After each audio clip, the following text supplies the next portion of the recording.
శ్రీ శంకర మహారాజ్ లీలామృతం 1వ అధ్యాయం. శ్రీ శంకర మహారాజ్ లీలామృతం ప్రార్థన.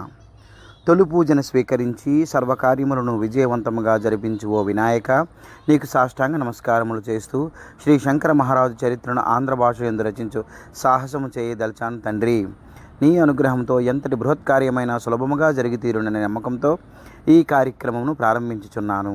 ఈ రచన నిర్విఘ్నంగా నిరాటంకముగా జరుగుటకు అవసరమైన ఆలోచన, ఆచరణ, సమయస్ఫూర్తి కలిగించే స్వామి. ఈ ప్రథమ ప్రార్థనను స్వీకరించి నన్ను కృతార్థుని చేయము స్వామి. అమ్మ చదువుల తల్లి, నీ కృపా కటాక్షములు ప్రతి వ్యక్తిని విద్యావంతుడిగా తీర్చిదిద్దును. భక్తితో ఆరాధించిన ఎటువంటి మూఢుడైన సకల విద్యాపారంగతుని చేయనటువంటి దయామయువు నీవు. అక్షర జ్ఞానం కానీ రచనానుభవం కానీ లేని నాకు ఇంతటి ప్రేరణను కలిగించి నీ అనుగ్రహం ఎంత గొప్పదో కదా తల్లి. ఈ నా రచన కార్యం రసవత్తరముగాను అనుగ్రహకరంగాను కావింపుము. అద్భుతమైన రీతిలో నాలో ఉండి ఈ గ్రంథ రచన చేయించుము. అమ్మ, నీ పాదపద్మములకు శతసహస్ర వందనములు. నన్ను ఆశీర్వదింపు మాత. కలియుగ ప్రత్యక్ష దైవముగా వెలుగొంది శ్రీ వెంకటేశ్వర శరణు శరణు. నీకు నా భక్తిపూర్వక నమస్కారములు. ఈ శంకర మహారాజు గారి చరిత్ర నీ అనుగ్రహం వలన రాయవలననే సంకల్పం కలిగినది. భక్తుల కోరికలను నెరవేర్చు కల్పవృక్షమని నీకు పేరు. ఈ రచనా కార్యము విజయవంతంగా జరిగినట్లు ఆశీర్వదించము తండ్రి. సర్వరూపాలు నీవే అయినా భక్తులను ఉద్ధరించుటకు అనేక రూపధారణ చేస్తావు స్వామి. నీ పాండురంగ రూపమన్నా నామమన్నా నాకు అమిత మక్కువ. మరే జన్మ సంబంధమో కానీ నీవు నా గురు రూపంలో ప్రత్యక్షమై నన్ను అనుక్షణం కాపాడుతున్నావు. నీకు నమస్కారములు చేయడం తప్ప ఏమీ చేయలేని వాణ్ణి. మహాభక్తులు తుకారాం మొదలగు వందల మంది భక్తులను భాగవతులను అనుగ్రహించి తరింపచేసినటువంటి పుణ్యక్షేత్రం పండరీపురము. పాండురంగ విఠల చంద్రభాగా నదీ తీరములో శంకర మహారాజు రూపంలో శిష్యుడిగాను, శ్రీ స్వామి సమర్థ రూపంలో గురువుగాను నిన్ను నీవు అవతరింపజేసుకున్న లీల అమోఘమ స్వామి. నీ లీలలు నీకే అవగతము. నీ ఈ లీలలను వ్యక్తీకరించుటకు తగిన బుద్ధిశక్తిని ప్రసాదించు తండ్రి. జై పాండురంగ విఠల. ఆది గురువుగా అత్రి తనయునిగా అవతరించిన శ్రీ దత్త ఈ కలియుగంలో మానవులను ఉద్ధరించుటకు అనేక రూపాలతో అవతరిస్తున్న మూలపురుషుడవు. నీ అనుగ్రహం కోరి నీకు సాష్టాంగ నమస్కారం చేయుచున్నాను తండ్రి. శంకర మహారాజుగా అవతరించిన నీ లీలలను నాలో ఉండి నీవే రాయి స్వామి. మాధ్వ సాంప్రదాయమునకు మూలపురుషుడు, ద్వైత తత్వమునకు ఆదిపురుషుడై వాయుదేవుడు, హనుమ, భీమ అవతారములకు తదుపరి శ్రీ మదానంద తీర్థులుగా అవతరించిన మాధ్వ మత గురువులకు, అదేవిధంగా మా ఇలవేల్పు గురువైన శ్రీ మంత్రాలయ రాఘవేంద్ర స్వామి వారికి సాష్టాంగ నమస్కారములు చేసి శ్రీ శంకర మహారాజు చరిత్ర రచనను సర్వలకు ఉద్ధారకంగా జరుగునట్లు చేయమని ప్రార్థించుచున్నాను. అవధూతల లీలా వైభవం వర్ణింపలేనట్టిది. వారి లీలలు మననము, వారి చరిత్రల పారాయణము నమ్మికతో చేయవారికి సకల పాప నిర్మూలన చేయగలదు అని పెద్దల వాక్కు. సకల తాపములను తీర్చి వ్యక్తికి మోక్ష మార్గంలో నడిపించగలదంటారు. వారికి నా జీవితము ఈ విధముగా సార్థకము చేసుకునేందుటికై నేను ఈ ప్రయత్నం చేయిస్తున్నాను స్వామి. హే శంకర మహారాజా, ఓ దత్తావధూత, ఓ భక్తాభీష్ట ప్రదాత, మీ అనుగ్రహము మరియు అనుమతి లేకుండా ఈ కార్యము సాధ్యము కాదు. మీ లీలా స్రవంతిని మీరే వ్రాయవలసిందిగా భక్తిపూర్వకంగా మీకు మనవి చేయుచున్నాను. ఓ దత్తప్రభో, నన్ను దయతలచి ఈ రచనా కార్యమందు సఫలీకృతిని చేయవలసినదిగా ప్రార్థించుచున్నాను. మీ పాదపద్మములకు నా హృదయపూర్వక సాష్టాంగ ప్రణామములు. సద్గురు అనే పదమునకు అర్థము తెలియజేసి నన్ను అక్కున చేర్చుకుని ప్రతిక్షణం కాపాడుచున్నటువంటి అపార దత్తావతారులైన శ్రీ విఠల్ బాబాజీ తమరి చరణార విందములకు సాష్టాంగ నమస్కారములు సమర్పించుకుంటున్నాను. ఇప్పటి నా ఈ స్థితికి తమరి కరుణయే కారణము. అక్షర జ్ఞానము లేని నా వంటి పామనుడి చేత కలం పట్టించి కావ్యరచన చేయించుట తమ మహత్యమే. సద్గురువు అనుగ్రహంతో అసాధ్యాలు సుసాధ్యమవుతాయి అనే దానికి ఈ శ్రీ శంకర మహారాజు చరిత్ర గ్రంథ రచనే రుజువు. శ్రీ శంకర మహారాజే శ్రీ విఠల్ బాబాజీ అనిపిస్తున్నది. ఓ అవధూత శిరోమణుల తమరే నా యందుండి ఈ రచనా వ్యాసాంగమును పూర్తి చేయవలసినదిగా మనస్ఫూర్తిగా ప్రార్థిస్తున్నాను. అమ్మా శ్రీ మాతాజీ సాక్షాత్ సరస్వతీ మాతే. మాతాజీగా నన్ను కరుణించి ఆశీర్వదించిన ఫలితమే ఇంతటి మహత్వపూర్ణ గ్రంథ రచన వెలువడినది. భారతీదేవి అయి నా యందు నిలిచి నా వంటి పామరులకు ఆధ్యాత్మిక విద్యను, నిశితమైన పరిశీలన దృష్టిని అలవరిచి గ్రంథ రచనకు ప్రోత్సహించి ఆశీర్వదించిన అమ్మ శ్రీ నిరంజనానంద మాతాజీ గారికి నా హృదయపూర్వక నమస్కారములు. నాకు జన్మనిచ్చిన తల్లిదండ్రులు, సరబాద వెంకట సుబ్బారావు, కృష్ణవేణి గార్లకు ఈ జన్మకు సార్థకతను చేకూర్చిన మా పూర్వీకులకు సాష్టాంగ నమస్కారములను సమర్పించుకుంటూ శ్రీ శంకర మహారాజు గారి చరిత్ర రచన సర్వాంగ సుందరముగా తీర్చిదిద్దుటకు వలయు శక్తిని ప్రసాదించమని చేతులు జోడించి ప్రార్థిస్తున్నాను. కథా ప్రారంభం. దత్తతత్వ పరిచయం. గురుమధ్యే స్థితం విశ్వం, విశ్వమధ్యే స్థితో గురుః, గురువిశ్వం న చాన్యోస్తి తస్మై శ్రీ గురవే నమః. గురువునందు విశ్వము నిలిచి ఉన్నది. విశ్వముగా గురువే వ్యక్తీకరింపబడి ఉన్నాడు. గురువు విశ్వము వేరువేరుగా లేవు. కావున విశ్వమునందే గురుని గుర్తించి నమస్కరించవలను. ఇది స్థూలమైన అర్థము. సూక్ష్మంగా పరిశీలన చేసుకుంటే ఏ మానవుడైనా గురువును గుర్తించాలంటే విశ్వరూపుడిగానే గుర్తించాలి. కానీ అది అంత తేలికైన పని కాదు. కావున మానవ రూపంలో కొన్ని ప్రత్యేకతలు కలిగిన వ్యక్తిని గురువుగా గుర్తించుట సులభము. గుర్తించిన తర్వాత విశ్వసించి ఆరాధించుట అన్నది బహు కష్టముతో కూడిన పని. ఎప్పటికప్పుడు మానవ మనస్సు చంచలత్వంతో చపలత్వంతో కూడుకొని నమ్మనట్లు ప్రవర్తిస్తుంది. దీనిని నిలువరించి తగు శ్రద్ధ, భక్తి, ప్రపత్తులతో ఆరాధిస్తే తప్పక ఫలితము లభిస్తుంది. అప్పుడు ఈ విశ్వమంతా గురుస్వరూపమనే విశ్వాసము కలుగుతుంది. గురువే విశ్వము, విశ్వమే గురువు. ఇటువంటి అనుభూతి సామాన్యం కాదు. భక్తులందరి భక్తి పరాకాష్ఠకు చేరితే అది తురియ స్థితి అనవచ్చు. ఏ జీవిని చూచినా పరమాత్మయే నన్న భావము కలగాలంటే ఎంతో కష్టం. అందుకని శరీరధారి అయిన గురువును ముందు గుర్తించి నమస్కరించడం మనం అలవాటు చేసుకుంటున్నాం. మన అసమర్థతను ఆకలింపు చేసుకున్న సద్గురునాథుడు శ్రీ దత్తాత్రేయుడే. కావున తన సకల కళ్యాణ గుణాలను మానవులతో సమ్మేళనం చేసుకున్నట్టుకు, వానిని సవ్యమైన మార్గములో నడిపించుటకు తానే గురువుగా అవతరించి మానవ రూపంలో మన మధ్యనే మెలుగుచున్నారు. సద్విషయము. శ్రీ దత్తాత్రేయ స్వామి అత్రి అనసూయల తపస్సుల ఫలంగా త్రిమూర్తుల ఏకరూపంగా అవతరించిన స్వామియే దత్తాత్రేయ స్వామి. ఈ అవతారం శాశ్వతం. మునికుమారులకు వేదజ్ఞానమొసగి కర్తవ్యూరునికి అమిత బలాన్నిచ్చిన స్వామి ఈయన. బ్రహ్మదేవునికి వేదాలను అనుగ్రహించిన స్వామి. జంభాసురుని చంపి దేవేంద్రునికి స్వర్గమును, విష్ణుదత్తునికి దర్శనమిచ్చిన అద్భుతమైన మంత్రాలను అనుగ్రహించిన ఆయన. మదాలస కుమారుడైన అలర్కునికి యోగ విజ్ఞానం ఇచ్చినది ఈయనే. పరశురామునికి త్రిపురా రహస్యం బోధించినది ఈయనే. అనేక మహిమలను చూపిస్తున్న శాశ్వత అవతారము ఈ దత్తాత్రేయ స్వామియే. శ్రీపాద శ్రీవల్లభ స్వామి ఈ కలియుగములో 1920 సంవత్సరంలో ఆంధ్రప్రదేశ్ తూర్పుగోదావరి జిల్లా పిఠాపురము పాదగయ క్షేత్రంలో శ్రీ అప్పలరాజు సుమతి దంపతుల సంతానముగా అవతరించిన శ్రీపాదుడు ప్రప్రథమ దత్తావతారము. కుంటివాడు గుడ్డివాడైన చెరువురు సోదరులకు అంగవైకల్యము నివారించి ఆ సేతు హిమాచలం పర్యటించి గోకర్ణమనే పుణ్యక్షేత్రాన్ని పావనము చేసి నివృత్తి సంగమంలో యోగులకు దర్శనమిచ్చారు. కురుంగడ్డలో తపస్సు చేశారు. అచటనే ఒక నిరక్షరాస్యునికి వేద విద్యలు, ఒక రజకునికి రాజ్య సంపదలు ప్రసాదించారు. అచట ఇప్పటికీ తమ మహిమలు చూపిస్తున్న శ్రీపాద శ్రీవల్లభులు మహామహిమాన్వితులు, నిత్య సత్యులు. ఈయన పాదుకాపీఠం కురుంగడ్డ యందుండి భక్తులకు పవిత్రమైన దత్తక్షేత్రంగా విరాజిల్లుతోంది. శ్రీపాద శ్రీవల్లభ స్వామివారి ఆదేశములను తలదాల్చి 1999లో శ్రీ శ్రీ శ్రీ స్వామి విఠలానంద సరస్వతి మహారాజు వారు శ్రీ దత్తావతారుడైన శ్రీపాద శ్రీవల్లభ స్వామివారు నడయాడి పవిత్రీకరించిన తిరియు అనేక మంది భక్తులకు, వార్తులకు, జిజ్ఞాసులకు, జ్ఞానులకు కరుణతో వారిని అనుగ్రహించినట్టిదనియు ప్రదేశమునందు అత్యంత వైభవోపేతమైన మందిర నిర్మాణం చేయించారు. వేలాది మంది భక్తులకు కష్ట నివృత్తి, అభీష్ట ప్రాప్తి ఆ చోట లభించుచున్నది. ఈ ప్రదేశమందు వారి వారి ఇష్టకామ్యములను నెరవేరినప్పుడు ఆ భక్తులు స్వయంగా బుద్ధిపూర్వకంగా పంపే విరాళములతో అన్నదానము, విద్యాదానము, గో సంరక్షణ, అనాథ ఆశ్రమము నడుస్తున్నవి. ఈ క్షేత్ర నిర్మాణంతో కురుపురం మరియు శ్రీపాద శ్రీ వల్లభాపురం జంట క్షేత్రాలని కీర్తింపబడుతున్నవి. శ్రీ నరసింహ సరస్వతి స్వామి 1450-1530 మధ్య అంబగర్భమందు మహారాష్ట్రలో కారంజా యందు శ్రీ నరసింహ సరస్వతి రూపంలో జన్మించి శ్రీ దత్తాత్రేయ స్వామి రెండవ అవతారంగా ఈ కలియుగంలో జనోద్ధరణ గావించారు.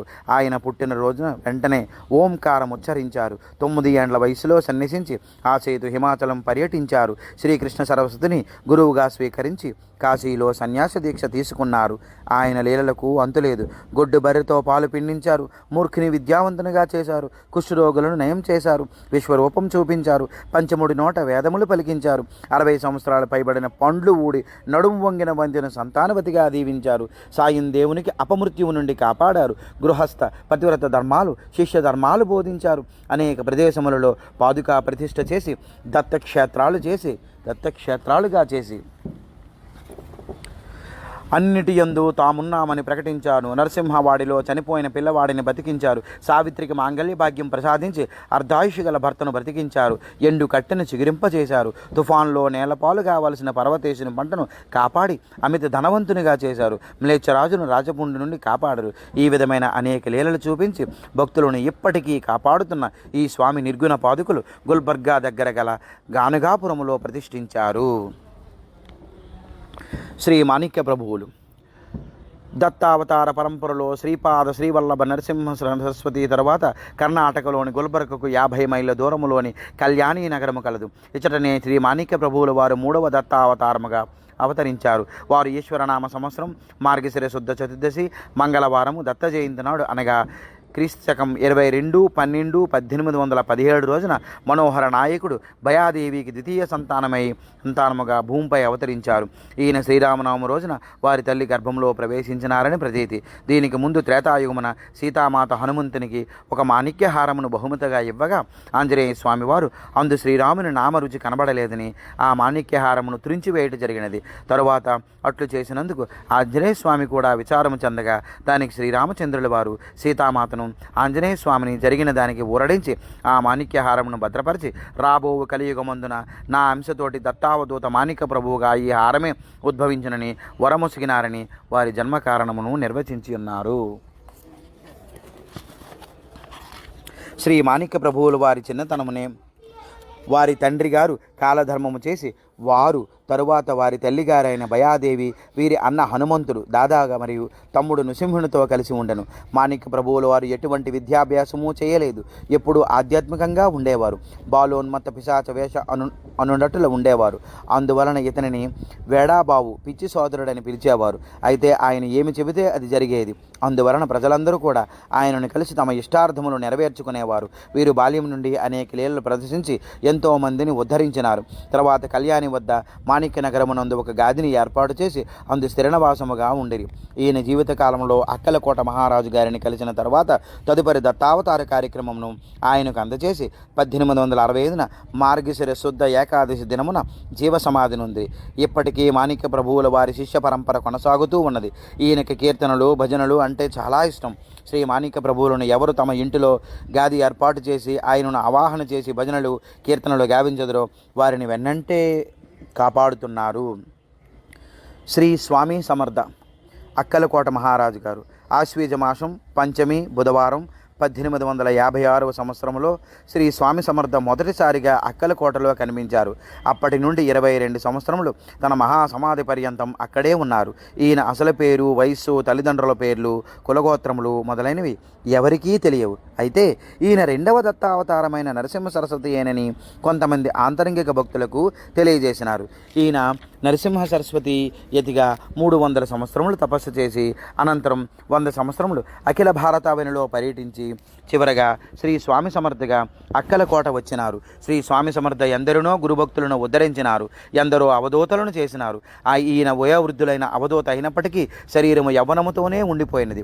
స్వామి సమర్థకి కుక్కలన్నా ఆవులన్నా మహా అపేక్ష. స్వామికి రాజులన్నా పేదలన్నా ఒకటే భావం. ఎక్కువ తక్కువలు లేవు. స్వామి సమర్థ లీలలు చాలా గొప్పవి. ఒక బాలిక తన తల్లి యొక్క స్వార్థ చింతన చేత శిక్ష అనుభవించవలసి వచ్చినది. ఆ బాలికను ఓదార్చి ఆమెను పురుషునిగా మార్చివేసినారు. సమస్య తీర్చేశారు. శ్రీపాద శ్రీవల్లభుల వలె 2 కాళ్ళు లేని కుంటివానికి కాళ్ళను ఇచ్చి అతని అంగవైకల్యాన్ని పోగొట్టినారు. ఇలాగ అసాధ్యము సాధ్యము చేయగల శక్తి ఒక్క దత్తాత్రేయులకే ఉన్నదని తెలియజేసిన దత్తావతారుడు స్వామి సమర్థ అక్కలకోట మహారాజు గారు. శ్రీ స్వామి సమర్థ శ్రీ శంకర మహారాజు గారితో షోలాపూర్ సుబ్బరాయన్ మఠంలో 3 సంవత్సరాలు నివసించిన విషయం ముందు శ్రీ శంకర మహారాజు గారి లీలామృతంలో చదువుబోతాం. శ్రీ స్వామి సమర్థ అక్కలకోట మహారాజు ఇప్పటికీ నిత్యసత్తులే. జై జై స్వామి సమర్థ.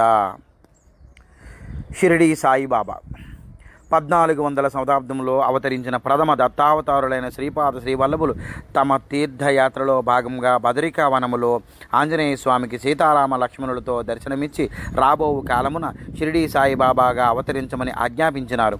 మరియు ఆ సమయంలో తాను అనంత రూపంలో సంచరిస్తూ స్వామి సమర్థిగా కార్యమును నిర్వహిస్తామని సమర్థ కార్యక్రమమును ముగించుకొని తాను వచ్చిన ఆ శరీరములో చేరుతానని వరదానం చేసినారు.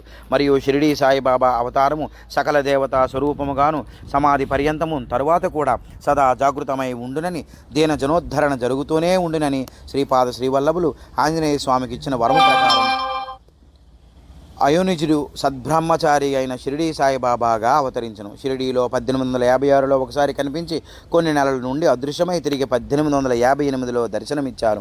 ఆ తర్వాత శ్రీ సాయిబాబా షిరిడీ విడిచి ఎక్కడికి పోలేదు. ఆర్తుల వ్యధలు, ఆది వ్యాధులు నివారిస్తూ ఆపదలను ఆదుకునే ఒక స్నేహితుని వలె చాలా కాలం గడిపినారు. అవసరమైనప్పుడు తమ మహత్తును ప్రదర్శించినారు. సమయానికి తగినట్లు సలహానిచ్చారు. యోగ ప్రక్రియలు, అగ్నిస్తంభనము, తుఫానును ఆపుట అనుమహత్తులను చూపారు. కానీ మనుష్యుల ప్రేమ యొక్క శక్తి వికాసమే ఇదంతా అని బోధించారు. ఆయన తాను దేవుడినని ఎన్నడూ చెప్పలేదు. అందరికీ ఒకటే బోధ, అదే ప్రేమతత్వం. షిరిడీ సాయిబాబా గారు మహాసమాధి పర్యంతము తరువాత కూడా నేటికి భక్తులతో కొలచిన ప్రతి భక్తుని పిలుపు అందుకొని వారి ఆర్తిని, కష్టాన్ని తీరుస్తున్న పరిపూర్ణ దత్తస్వరూపులు. భక్తితో కొలచిన ప్రతి భక్తుని పిలుపు అందుకొని వారి ఆర్తిని, కష్టాన్ని తీరుస్తున్న పరిపూర్ణ దత్తస్వరూపులు. సాయిబాబా కోరినది శ్రద్ధ, భక్తి. వారికి ప్రతిదినము 4 హారతులు జరుగును. భక్తితో ఈ హారతులు చెప్పుకొని మన సకల భారములను వారిపై వేసి సత్ఫలితములను పొందుట మన యొక్క కర్తవ్యం. వారి లీలలు అనంతముగా నేటికి సాగిపోతున్నవి. శ్రీ జ్ఞానేశ్వర మహారాజ్ 1273-1295 సంవత్సరముల మధ్య సాక్షాత్ శ్రీ పాండురంగ విఠల స్వరూపాన పూనా వద్ద గల అలందిలో విఠల్ పంత్ మరియు రుక్మాబాయిల నలుగురి సంతానములో నివృత్తిదేవ్, జ్ఞానదేవ్, శోషాన్దేవ్, ముక్తాబాయిలలో ద్వితీయ సంతానంగా అవతరించిన మహానుభావుడు శ్రీ గోరఖ్నాథుని శిష్యుడైన గహనీనాథుని ద్వారా దీక్ష పొందిన నివృత్తినాథునిగా మారి తన తమ్ముడైన జ్ఞానదేవుకు దీక్షనిచ్చాడు. జ్ఞానదేవు తన సోదరుడైన సోపానదేవుకు, ముక్తాబాయికి కూడా దీక్షనిచ్చి వారందరూ బాల్యంలోనే జ్ఞానోపాసన చేసి యోగులయ్యారు. శ్రీ జ్ఞానేశ్వరుకు తమకు గురువు ఉపనయనము జరిపించవలసినదని వారి పురోహితులను కోరగా, మీరంతా భ్రష్ట సంతానం, మీకు ఆ అర్హత లేదన్నారు. అందుకు జ్ఞానదేవ్, నేను ఆత్మజ్ఞాని అన్నాడు. సోపానదేవ్, నేను మీ అందరి ముక్తి సోపానాన్ని ప్రసాదించగలనే అన్నాడు. అందరికన్నా చిన్నదైన ముక్తాబాయ్, నేను ముక్తిని ప్రసాదించగలను అని ముద్దు మాటలతో చెప్పింది. అందుకు ఆగ్రహావేశాలతో ఊగిపోయిన ఆ పురోహితుల వారు ఆ దారిని వెళుతున్న ఒక దున్నపోతును చూపించి, దాని పేరు జ్ఞానదేవ్, అది నీవు ఒకటేనా, అది మాట్లాడగలదా అన్నారు. దానికి సమాధానంగా జ్ఞానదేవ్, మాట్లాడడమేమి కర్మ, అది వేదం కూడా చదువుతుందంటూ ఆ దున్నపోతు దగ్గరికి వెళ్ళి దాని తలపై చేయి పెట్టి నిమిరారు. అత్యంత ఆశ్చర్యకరంగా అది వేదగానం చేయుట ప్రారంభించినది. అది చూస్తూనే జ్ఞానదేవ మహత్యం నాకు ఆశ్చర్యపోయి వారంతా ఆయనకు నమస్కారం చేశారు. మరొకసారి ముక్తాబాయి కుండలు కొనుటకు అంగడికి పోగా అసట ఆమె కొన్న కుండలను విశోభ అనే ధనవంతుడి కోపంతో తిట్టి పగలగొట్టాడు. ఆమె దుఃఖిస్తూ ఇంటికి చేరినది. ఆమె దుఃఖానికి కారణం తెలుసుకున్న జ్ఞానదేవ్ రొట్టెలు కాల్చుటకు పాత్రలు పోయి అవసరం లేదని తన వీపుపై కాల్చమని చెప్పి నోటి నుండి జ్వాలలు పుట్టించి వంగి నిల్చున్నారు. ముక్తాబాయి సంతోషంగా రొట్టెలు కాల్చింది. ఒకసారి ఒక బ్రాహ్మణుడు తన ఇంట్లో జరిగే పితృశ్రాద్ధానికి వీరిని అతిథులుగా ఆహ్వానించారు. ఆ తంతు జరిపించే పురోహితుడు వీరిని చూడడంతోనే మండిపడి ఆ కార్యక్రమం జరిపించనని వెళ్ళిపోయాడు. దాంతో విచారపడుతున్న బ్రాహ్మణునితో, ఎందుకు దుఃఖిస్తావు, నీ పితృదేవతలు స్వయంగా వచ్చి భుజిస్తారు, నీవు భక్ష్యాలని సిద్ధం చేసుకో అని జ్ఞానదేవుడు ఆశ్వాసమిచ్చాడు. అవి తయారైన వెంటనే వాటిపై మంత్రాక్షతలు చల్లి ప్రార్థించగా ఆ పితృదేవతలు స్వయంగా వచ్చి భుజించి తాంబూలాదులను స్వీకరించి ఆశీర్వదించి వెళ్ళారు. ఇదంతా వెలుపల నుండి గమనించిన పురోహితుడు జ్ఞానదేవు పాదములపై పడి క్షమించమని వేడుకున్నాడు. ఈ విధమైన అనేక లీలలు చేసి శ్రీ భగవద్గీతకు వ్యాఖ్యానము భావార్థ దీపికనే జ్ఞానేశ్వర రాసి తాను 22 సంవత్సరముల వయసులో జీవసమాధి చెందారు.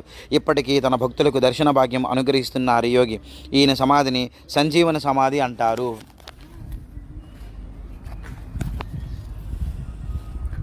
యోగుల కర్తవ్యం. ఇటువంటి మహాపురుషులకు ఆటపట్టైన మన దేశం అప్పట్లో ఎందుకు పరతంత్రమై అనేక ఇక్కట్ల పాలైంది అనే ప్రశ్న మనందరికీ వస్తుంది. దీనికి శ్రీ అరవింద్ మహర్షి వారి తపశ్చర్యలలో సమాధానం లభించింది. భగవంతుడైన శ్రీకృష్ణ పరమాత్మ ఆయనకు జైలు గోడల మధ్యనే ప్రత్యక్షమైనారు. దేశ స్థితిగతుల గురించి నీవేమీ చింతపడవద్దు. లోక కళ్యాణ సాధన అదృశ్యంగా అజ్ఞాతంగానే సాగించు. పరిస్థితులు మెరుగుపరిచేటందుకై మరికొంత సమయం పడుతుంది. వేచి ఉండాలి. ఓర్పు సహనములే ముఖ్యము. సకలము నేనే నిర్వహిస్తున్నానని తెలిసి ఆయన చేతుల్లో భగవద్గీత గ్రంథాన్ని ఉంచి అదృశ్యమైనారు. ఇటువంటి విప్లవకారుడైన మరి భగవంతుడు స్వయంగా చెప్పినప్పుడు విని తీరాలి కదా. ఆ తర్వాత ఆయన విచిత్రంగా జైలు నుండి విడుదలైనారు. తిరిగి వచ్చి ఆయన ప్రచ్ఛన్నంగా కర్మయోగి అనే పత్రిక నడిపారు. అందులోని వ్యాసాలని భగవద్గీతలోని బోధలే. ప్రజలలో కర్తవ్యాన్ని నిర్వహించేందుకు చైతన్యం నింపాలని ఆయన ఎంతో తాపత్రయపడ్డారు. సాక్షాత్ భగవానుడే ప్రత్యక్షమే చెప్పినా ఆయన మనసు ఆ పరిస్థితులను ప్రతిఘటించకుండా ఉండలేకపోయింది. మానవ మనస్సు యొక్క శరీరం యొక్క అదుపు ఎంత కష్టసాధ్యమో చూశారా. మరలా బ్రిటిష్ ప్రభుత్వం అరబిందోను పట్టుకుని దేశ బహిష్కరణ శిక్ష విధించింది. కొందరు స్నేహితుల సలహాపై ఆయన పాండిచ్చేరి అప్పట్లో ఫ్రెంచి వారి పాలనలో ఉన్నందున అక్కడకు చేరుకున్నారు. అక్కడే ఆయన తపశ్చర్య కొనసాగించారు. దేశానికి స్వాతంత్రం వచ్చి తీరాలని తపస్సు చేశారు ఆయన. ఆ ఫలితంగా ఆయన జన్మదినం ఆగస్టు 15 తేదీనే దేశమాత సంఖ్యలు విడదీయబడినాయి. ఇంకా ఆ మహర్షి యొక్క తపస్సులో ధ్యాన స్థితిలో ఎన్నో ఆవిష్కరణలు జరిగాయి. అవన్నీ వారు గ్రంథస్థం చేసి పెట్టారు. పూర్వజన్మలు, పునర్జన్మలు, జన్మరాహిత్యానికి సూచనలు సూచించారు. నిరంతరం భగవంతుడు మానవుల కోరికలను మన్నిస్తున్నాడు అని భగవద్గీతలో ఆనిముత్యాల వంటి రహస్యాలను ఆయన వెలికితీసి చూపారు. త్రిగుణముల ప్రభావం చేత మానవుల మనసులో పుట్టలుగా కోరికలు పుడతాయి. వాటిని ఈ జన్మలో కాకపోతే మరు జన్మలోనైనా పొందాలనే పట్టుదల ఉంటుంది. దానికి అనుకూలమైన జన్మయే భగవంతుడు ప్రసాదిస్తాడు. అందుచేత ఈ జన్మలో ఉన్నత కుటుంబంలో పుట్టినవాడు మరు జన్మలో నిమ్న జాతిలో పుట్టవచ్చు. నిమ్న జాతిలో పుట్టి ఉన్నతాశయములు కలిగిన వ్యక్తి మరు జన్మలో ఉన్నతుడిగా పుడతాడు. పండితుడిగా ఈ జన్మలో ఎందరినో నిరసించిన వాడు మరు జన్మలో నిరక్షరుడిగా పుడతాడు. ఉత్తమ కులములో పుట్టినామని గర్వించిన వ్యక్తికి తాను ఎన్ని కులాలు హీన దృష్టితో చూచాడో అన్ని కులాల యందును జన్మించాల్సిన అవసరం ఉంటుంది. విదేశాల యందు విదేశీయులందు మోజు కలిగిన వ్యక్తులు రాబో జన్మలలో ఆయా దేశాలలో పుడతారు. భారతదేశంపై ప్రేమ కలిగి ఉండేవారు ప్రస్తుత జన్మ విదేశీయులైన తర్వాత భారతదేశంలోనే పుట్టే అవకాశం ఉంది. ఈ విశ్వమంతా కలిపి భగవానుని కుటుంబం.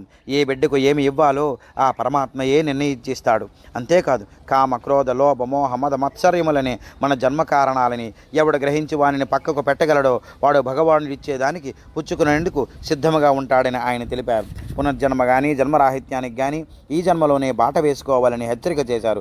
ఈ జ్ఞానాన్ని పొందడానికి సర్వులు అర్హులేనని చెప్పారు. కుల మత భేదాల ముక్తి మార్గానికి అవరోధాలన్నాడు. పరమాత్మే పరమపిత కావున మానవులందరూ సోదరభావంతో ఉండాలని, ఏ కులం వారినైనా ద్వేషించరాదని మహాత్మా గాంధీ గారు చెప్పినది కూడా ఇదే భావం. గాంధీ గారు బాహ్యంగా పోరాటం సలిపితే శ్రీ అరబిందో, శ్రీ శంకర మహారాజు వంటి మరి ఎందరో యోగులు అదృశ్యంగా వారి తపశ్శక్తిని దారిపోశారు. భగవానుని తత్వం సామాన్యులకు అవగతం కాదు. పరమయోగులకు కూడా పరమాత్మానుగ్రహంతో లేస మాత్రమే అర్థమవుతుంది. దానిని వారు ఆచరణలో ఉంచి సర్వులను ఆచరించమని ప్రబోధిస్తారు. అందుకే వారు యోగులు. వారి ఆదేశాలు పాటించిన వారిని యోగ్యులుగా చేయగలరు. యోగం అనగా సంయోగం, అనగా భగవంతునిలో కలిసి ఉండగలుగుట. అట్లు పరమాత్మతో కలిసి ఉండే యోగుల ఆచరణ సామాన్యులకు ఆచరణకు విరుద్ధంగా కనబడి కొందరిని దూరంగా ఉంచుతారు. దీనినే కొందరు వేదాంతుల మాయ అని సంబోధించారు. మాయ అనగా శ్రీ సత్యసాయిబాబా వారు క్షణంలో దానిని మాయం చేద్దామని, మా అనగా లేదని అర్థం, యా అనగా ఉన్నదని అర్థం. మాయ ఉందా లేదా అని అడిగారు. లేదు, ఉంది, ఇంతే కదా దీని అర్థం. అంటే లేనిది ఉన్నట్లు, ఉన్నది లేనట్లు కనిపిస్తుంది. ఈ జగత్తు ఉన్నదా లేదా అంటే కనిపిస్తున్నది కాబట్టి ఉన్నదంటారు. పరమాత్మ కనిపించడం లేదు కాబట్టి లేడంటారు. ఇక్కడ ఉన్నది కిటుకు. ఈరోజు కనిపించే వస్తువు వ్యక్తి రేపు కనిపించకుండా మట్టిలో కలిసిపోతున్నది తెలుస్తున్నది కదా. ఆ వ్యక్తిని ఎందుకు కనిపించకుండా మట్టి చేశాం మనం? కనబడకుండా శరీరంలో ఉండే ఆత్మ చైతన్యాన్ని అది కోల్పోయింది. కనబడేది శరీరం, పరమాత్మ చైతన్యం కనబడలేదు. కనబడిన దానికి చావు లేదు. కనబడే శరీరానికే చావు ఉన్నది. కాబట్టి శరీరం అనిత్యం. శరీరం పోతే జగత్తు లేదు. కాబట్టి నిత్యము అనిత్యములను వివేకంతో కనిపెట్టి నడుచుకోవాలి అని బాబావారు ప్రబోధించారు. వారి జీవితాంతం బోధించారు. శ్రీ శంకర మహారాజు గారి చరిత్ర లీలామృతం మొదటి భాగం సంపూర్ణం. శ్రీ శంకర మహారాజ్ లీలామృతం అధ్యాయం 1 2వ భాగం. ఓం శ్రీ గణేశాయ నమః, శ్రీ సరస్వత్వే నమః, శ్రీ స్వామి సమర్థాయ నమః, శ్రీ శంకర మహారాజ్ నమః. వందే శంకర శ్రీ స్వామి సమర్థ శిష్యం దత్తావతారం సద్గురుం ప్రణమామ్యహం. సద్గురువు శ్రీ విఠల బాబా గారికి సాష్టాంగ ప్రణామములతో శ్రీ శంకర మహారాజ్ జీవిత చరిత్ర ప్రారంభించుచున్నాను. శ్లోకం: గురుమధ్యే స్థితం విశ్వం విశ్వమధ్యే స్థితో గురుర్విశ్వం న చాన్యోస్తి తస్మై శ్రీ గురవే నమః. ఈయన విశ్వంలో అనేకానేక లోకములు లోకేశులు ఎందరో ఉన్నారు. ఈ విశ్వ నిర్మాణము అనంతము. గ్రహములు గ్రహాధిపతులు వారి వారి కర్తవ్యమును నిర్వర్తిస్తూ లోకేశుని యొక్క సంకల్పమునకు సహకరిస్తున్నాయి. జగములను సృష్టించి జగత్ప్రభువు సర్వజీవుల పట్ల ఒకే ప్రేమానురాగాలు కలిగి ఉన్నారు. అయినా తన సృష్టిలో మానవుడు ఒక విశిష్టమైన జీవి. ఈయన మానవునితో తనను తాను సమ్మేళనం చేసుకున్నటకు, వానిని తన అనుకున్న మార్గములో నడిపించుటకు తానే గురువుగా అవతరించి మానవునితో మమైక్యమై ఉన్నాడు. అటువంటి గురు సాంప్రదాయంలో దత్త సాంప్రదాయం చాలా విశిష్టత కలిగినది. ఈ సాంప్రదాయ గురువులు మానవాళికి తత్వప్రబోధమును చేయటయే గాక ఆధ్యాత్మిక, ఆది భౌతిక, ఆది దైవిక తాపత్రయముల నుండి రక్షిస్తున్నారు. అటువంటి గురుతత్వమునకు ప్రతిరూపమే శ్రీ శంకర మహారాజ్ వారు. రండి రండి, మనమందరము ఆ మహాత్ముని యొక్క లీలలను దర్శించి ఆత్మానుభవము పొంది తరించదము. శంకర మహారాజు పరిచయం. ప్రళయాంతము వరకు నా నిజభక్తుల రక్షణ బాధ్యత నా సమాధి నుండే నిర్వహిస్తాను. సదా మీతోనే ఉంటాను. ప్రళయముందు నాలోనే వారు విశ్రమిస్తారు. నా ఈ పలుకులు విశ్వసించిన ఎడల నా యొక్క ఈ దివ్యానుభవములను పొందెదరుగాక. శ్రీ శంకర మహారాజ్. ఈ పలుకులు వినినా లేదా చదివిన వెంటనే ఈయనెవరు, ఎంతటి శక్తిమయుడు అనే కుతూహలం కలగడము సహజం. సృష్టి పూర్తిగా లయముందే సమయములో ఏమీ మిగలదు. అట్టి విపత్కర పరిస్థితులలో కూడా తన భక్తులను రక్షించడం అంటే మరి ఆయన ఎంత గొప్ప సద్గురువై ఉండాలి. సుమారు 162 సంవత్సరములకు పైగా ఈ పవిత్ర భారతావనిలో జీవించి సమాధి చెంది ఇప్పటికీ తాను తన భక్తులను కాపాడుతున్న ఒక అద్భుతమైన యోగి సద్గురువు శ్రీ శంకర మహారాజ్. అట్టి ఆ మహాత్ముని జీవిత చరిత్రను చదువుట వలన మనము కూడా ఆయన కృపకు పాత్రులవ్వడం అనేది 100కి 100 నిజము. జగద్గురు అవతరణ. భారతదేశము యోగులకు ఋషులకు సత్సాంప్రదాయమునకు ఎంతో పేరుగాంచిన దేశం. సనాతన వేదభూమి ఇదియే. అట్టి ఈ పవిత్ర దేశాంతర్భాగమైన మహారాష్ట్రము మరియు పవిత్రమైన ప్రదేశం. ఇట్టి పవిత్రత ప్రదేశంతో ఎంతోమంది యోగులు మహాత్ములు అవధూతులు జన్మించి మరియు నడయాడి ఆ ప్రదేశాన్ని మరింత పవిత్రంగా చేశారు. శ్రీ దత్తాత్రేయ అవతార పరంపరలో ఎన్నో అవతారాలు ఈ ప్రదేశంలో రావడం ఆ రాష్ట్ర ప్రజల గురుభక్తిని చాటుతుంది. వృద్ధగంగానే పేరుగాంచిన గోదావరి నది కూడా ఈ రాష్ట్రంలోనే బ్రహ్మగిరి నుండి ప్రవహించడం విశేషం. సంపూర్ణ దత్తావతారమైన శ్రీ షిరిడి సాయిబాబా సమాధి, శ్రీ ఉపాసనీ బాబా సమాధి మొదలైన మహాత్ముల సమాధులు ఈ రాష్ట్రంలో నాసికకు దగ్గరలోనున్నాయి. 12 జ్యోతిర్లింగాలలో ఒకటనే త్రయంబకేశ్వరం కూడా ఇచటనే గలదు. జటాయువుకు మోక్షము ప్రసాదించుటకు శ్రీరామచంద్రుడు తన బాణముతో సృష్టించిన జలతీర్థమే తాకేట్ కూడా ఇచటనే కలదు. ఇటువంటి ఈ పవిత్ర ప్రదేశంలో సాక్షాత్ ఈశ్వరుడే కైలాసము నుండి దిగివచ్చి అయోనిజుడుగా అవతరించినాడు. నాసిక్ జిల్లాలో సతారా తాలూకా యందు అంతఃపూర్ అనే గ్రామంలో గలదు. ఆ గ్రామంలో శ్రీ నారాయణ చిమాంజీ అంతఃపూర్కర్ అనే బ్రాహ్మణుడు ఆయన భార్యతో కలిసి జీవించేవాడు. ఆ దంపతులు రేయింబవళ్ళు శివ పంచాక్షరి జపం చేసేవారు. కానీ వారు నిత్య పేదరికంతోనూ సంతానలేమితోనూ బాధపడేవారు. ప్రతి సోమవారము ఉపవాసము, మహాశివరాత్రికి ఉత్సవము, ప్రతిరోజు లఘురుద్రము చేయుట వారి నిత్య కార్యక్రమము. ఆ పరమశివుని అనుగ్రహం పొందుతూ ఎప్పటికైనా సంతానము పొందగలమనే గట్టి విశ్వాసంతో కాలం గడపసాగారు. రోజులు, వారాలు, నెలలు, సంవత్సరాలు గడపసాగాయి. డబ్బు మరియు సంతానముల వలన అవసరం పెరిగింది. వీటి కొరకు దేవుని న్యాయస్థానంలో మొరపెట్టుకున్నారు. వారి కోరిక భగవంతునికి చేరింది కాబోలు. చీకటి వెంట వెలుతురు వచ్చినట్లు వీరి జీవితంలో కూడా సూర్యోదయమైంది. అది 1785వ సంవత్సరం కార్తీక మాసం. విశేష శివ పూజలలో శివ పంచాక్షరి జపంలో చాలా బాగా రోజులు గడుస్తున్నాయి. ఆ కార్తీక మాస శుద్ధ అష్టమి రోజున వారు నిత్య పూజలు నిర్వర్తించి అలసి నిద్ర కొరిగారు. అంతలో ఒక విశేష అనుభవం కలిగింది. ఉన్నట్టుండి హఠాత్తుగా వారింట్లో ఏదో అలికిడి. ఆ అలికిడికి వారికి మెలకువ వచ్చింది. నమ్మశక్యముగానటువంటి దర్శనం. వారిల్లంతా దివ్యమైన కాంతితో నిండింది. ఆ కాంతి మధ్యలో ఒక సిద్ధ పురుషుడు ప్రత్యక్షమైనాడు. ఆయన కళ్ళల్లో మిరుముట్లు గొలిపే మెరుపు. ఆయన శరీరం కూడా ప్రత్యేకమైన దివ్య తేజస్సుతో ప్రకాశిస్తున్నది. వారి పూరి గుడిసె దివ్యశ్రీ పరిమళముతో విరాజిల్లుతోంది. అట్టి మహాత్ముని దర్శించిన తమ ఎదుటనున్నది ఒక మహాపురుషుడని గుర్తించి సాష్టాంగ నమస్కారం చేశారు. వారు ఆయనను పరమశివునిగా భావించి ఎన్నో ప్రార్థనలు చేశారు. వారి ప్రార్థనలు స్వీకరించి ఆ దంపతులతో ఆయన ఎంతో మధుర స్వరముతో ఇలా పలికారు: ఈ రోజు నుండి మీ సంతాన కొరత తీరింది. ఆ కైలాసవాసి పరమశివుడు మీ గ్రామంలో అవతరించాడు. ఆ పరమేశ్వరుడు పసికందు రూపంలో సంత్ ధావత్ మల్లిక్ పర్వత శిఖరంపై మీ కొరకు ఎదురు చూచుచున్నాడు. ఆ పసివాడు మీకు నా బహుమతి. రేపటి నుండి మీ జీవితంలో మధురానుభూతిని పొందండి అని పలికి అంతర్ధానమయ్యారు. ఈ సంఘటన అనంతరం ఆ దంపతులు ఆనందం పట్టలేక రాత్రికి నిద్రపోలేదు. తమ నిధిని వెతుక్కుంటూ అప్పటికప్పుడే చీకటిలో బయలుదేరారు. తమ బిడ్డను చూడాలనే ఆతృత వారికి ఒక్క క్షణం కూడా నిద్రపోనివ్వలేదు. చిమాంజీ ఆయన భార్య చీకటిని సైతం లెక్క చేయకుండా అడవిలో పసివాడిని వెతుకునసాగారు. దైవలీల తెలవారుతుండగా ఆ పర్వత శిఖరాన ఒక చెట్టు క్రింద చిరు నవ్వులు చిందిస్తూ ఆ పసిబాలని వారు చూశారు. కానీ దగ్గరకు వెళ్ళడానికి ధైర్యం చాలలేదు. కారణం, ఆ బిడ్డను చుట్టి ఒక పెద్ద నాగుపాము తన పడగను ఆ పసికందు తలపై గొడుగులా ఉంచి కూర్చుని ఉంది. ఇరువైపులా 2 పెద్ద పులులు ఉన్నాయి. భయంతో ఒక అడుగు వెనక్కి వేసి తమ కులదైవాన్ని ప్రార్థించారు. ఆ పసిబాలుడు తన 2 చేతులా చాచి వారిని పిలుస్తున్నట్లు, వారి రాకకై ఎదురు చూస్తున్నట్లు సైగ చేశాడు. వారు ధైర్యంతో అడుగు ముందుకు వేయగానే ఆ సర్పము, పులులు నెమ్మదిగా వైదొలగాయి. ఎన్నో సంవత్సరాల పూజా ఫలం తమ కోరిక నెరవేరిన ఆనందంతో ఆ పసికందుని చేతుల్లోకి తీసుకుని ముద్దాడసాగారు. ఆ తల్లి బిడ్డను ఎత్తుకున్న వెంటనే ఆమెకు క్షీరోత్పాదన కలిగింది. ఆ భగవంతుడైన శివుని ఆగమనం వలన వారి జీవితాల్లో సుఖ సంతోషాలు ప్రారంభమయ్యాయి. శివారాధన ఫలితంగా లభించిన బిడ్డ అవడం వలన శంకర్ అనే పేరు పెట్టి అల్లారు ముద్దుగా పెంచసాగారు. శ్రీ శంకర మహారాజ్ బ్రాహ్మణ దంపతుల పెంపకంలో పెరుగుట వలన బ్రాహ్మణ ఆచార సాంప్రదాయములతో పాటు యజ్ఞోపవీత ధారణ, పట్టు వస్త్రధారణ సహజ సిద్ధమయ్యాయి. శ్రీ శంకర మహారాజు యువకుడుగా ఉన్న చిత్రములు చూసిన ఈ విషయమును స్పష్టంగా తెలుస్తుంది. శ్రీ శంకర మహారాజు గారు హోమాదులను స్వయంగా నిర్వహించేవారు. ఆ కాలంలో వేద పండితులు మాత్రమే ఈ కార్యక్రమాలను నిర్వహించేవారు. వారికి మాత్రమే ఆ అర్హత ఉండేది. జాతి కుల విభేదాల పట్టింపులు చాలా ఎక్కువగా ఉండేవి. Dayananda Rande, doctor Gyaneshwar, Abhyankar, Dinanath Mangeshkar, Shri G K Pradhan, Sardar barrister Mehendale, Patwardhan, Sahasrabuddhe, Mirekar, Manohara Martande, doctor Kharge, Govinda Swami Upalekar, Gyanaratna Dhundiraj, Vinod Patre, Alkolkar, న్యాయవాది శ్రోత్రే మొదలైన వారు శ్రీ శంకర మహారాజుకు గొప్ప భక్తులు. వీరంతా పెద్ద కులముల యందు జాతి యందు పుట్టినవారే. శ్రీ శంకర మహారాజు బ్రాహ్మణులొకటి చేత వీరందరూ వారి భక్తులుగానున్నారు. ఆ రోజుల్లో గురువు ఉత్తమ జాతి వారై ఉండవలను. కులమత పట్టింపులు చాలా ఎక్కువ. అందువలన గురువు ఉత్తమ జాతికి చెందిన వాడై ఉండవలనని భావించేవారు.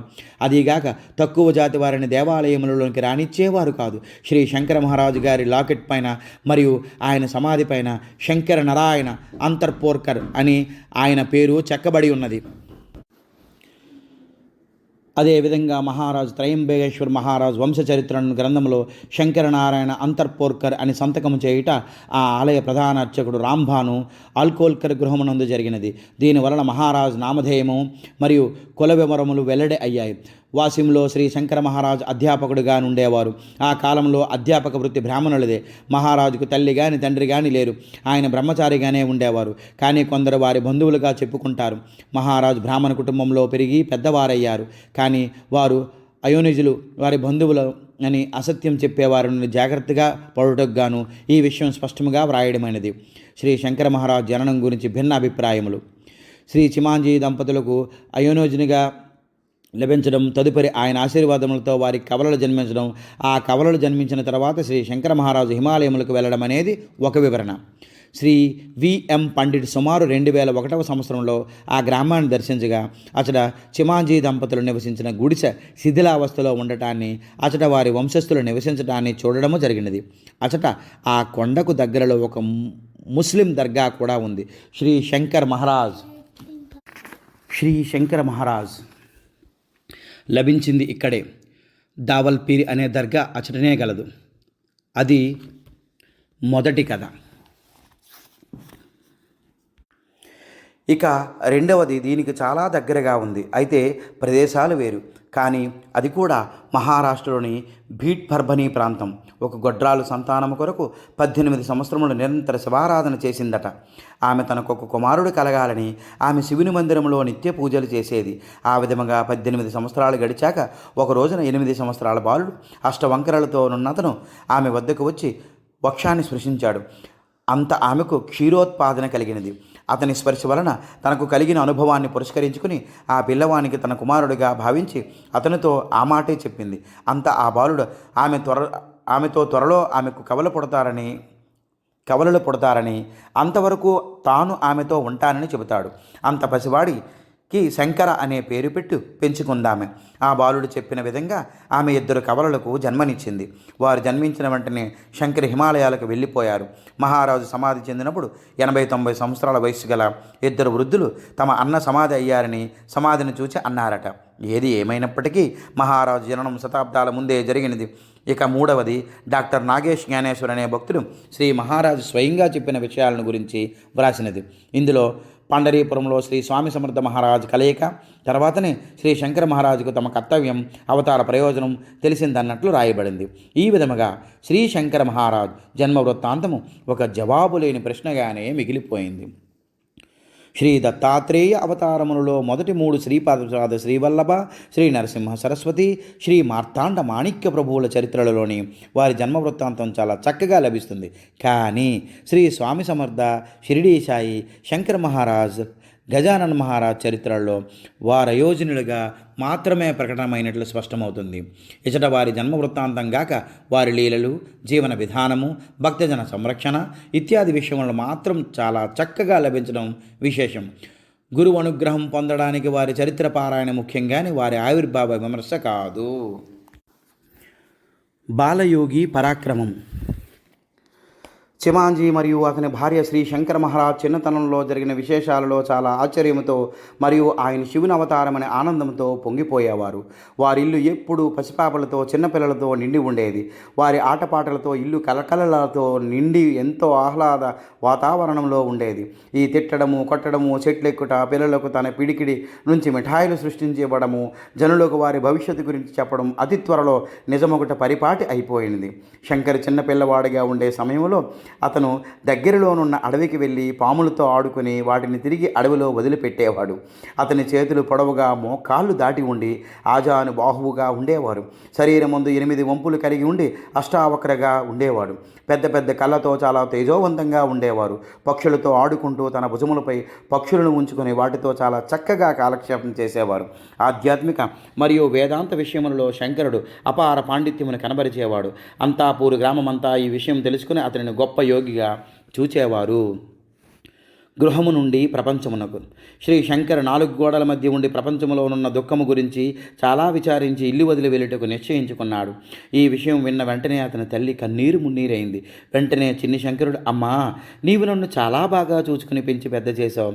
నిన్ను ఈ కష్టము నుండి తప్పిస్తానని అంటూ ఆమె తలపై చేయి ఉంచి, నీకింకా 2 పిల్లలు కలుగుతారు.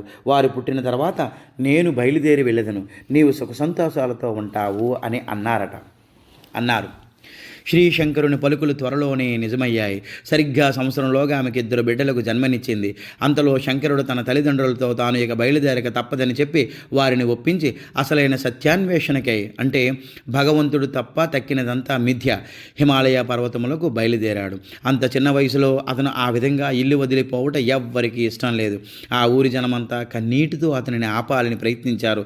అవతార కార్యక్రమం కొనసాగించుటకు అతని కృత నిశ్చయుడై ఉండట చేత చిమాంజీ దంపతులు ఆ ఊరి జనం కన్నీటితో వీడ్కోలు ఇచ్చారు. హిమాలయ పర్వతపు కౌగిలిలో మహాయోగులైన స్వామి సమర్థ, షిరిడీ సాయిబాబా, షేంగాన్ మహారాజు వంటి మహాత్ములు కొందరు తల్లి గర్భంలో జన్మించకుండానే ప్రకటమయ్యారు. అదేవిధంగా శ్రీ శంకర మహారాజు కూడా అయోనిజుడిగా ప్రకటమయ్యారు. అంతఃపురు వదిలి వారు మొట్టమొదట ఓంకారేశ్వరుని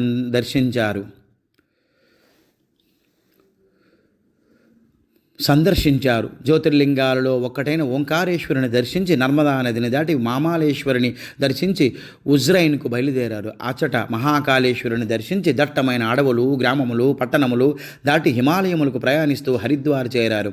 అచ్చట గంగా స్నానం ఆచరించి ఋషికేశుకు చేరుకున్నారు. అచ్చట నుండి దేవప్రయాగ, రుద్రప్రయాగ దాటి గౌరీకుండికి చేరుకున్నారు. అచ్చట గల ఉష్ణకొండములలో స్నానమాచరించి కేదారనాథ్ చేరారు. మరనాడు అచ్చట పరమశివుడు, మన చిన్న శంకరుడు ఒకరినొక గొప్ప ప్రేమతో పలకరించుకున్నారు. అచ్చట కూడా శంకరుడు తన శక్తిని ప్రదర్శించారు. మంచుతో నిండి ఉన్న డిగ్రీల మందాకిని నదిలో స్నానమాచరించి అతడినున్న జనాన్ని ఆశ్చర్యపరిచారు. కేదార్నాథ్లో శంకర మహారాజు 12 సంవత్సరాలు ఉన్నారు. ఆయన చేసిన సాధన అపూర్వం. అన్ని సంవత్సరాలు ఆయన గడ్డకట్టిన చన్నీటిలో స్నానం చేయుట విశేషం మరియు విచిత్రం.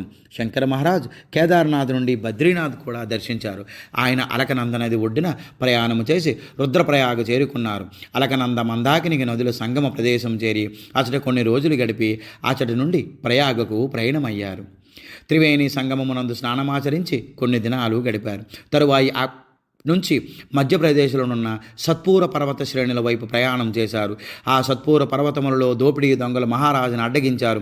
ఆయన కళ్ళలోని కాంతికి వారు ఆశ్చర్యపోయి తమ వద్దనున్న ఆయుధాలను వారికి సమర్పించి పాదాక్రాంతులయ్యారు.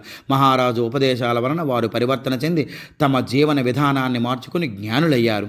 భగన్నామ సంకీర్తనలో వారు పరిశుద్ధులయ్యారు. శంకర మహారాజును వారు సుపద్య బాబా అనే పేరుతో పిలిచి వారికి భక్తులయ్యారు. వారితో కొంతకాలం గడిపి తిరిగి మహారాష్ట్రకు బయలుదేరారు. ఈ విషయాలన్నీ మహారాజు తమ శిష్యులతో స్వయంగా చెప్పటం బయటపడినవి. మహాత్ములు తమ స్వవిషయాలు ఎప్పుడో ఒకసారి యోగ్యత కలిగిన శిష్యులతో చెబుతారు, మళ్ళీ మళ్ళీ అడిగినా చెప్పరు. పరమగురువుతో సమాగమనము. శ్రీ శంకర మహారాజ్ గురువు కోసం సాగించే అన్వేషణ తీవ్రతరంగా వచ్చింది.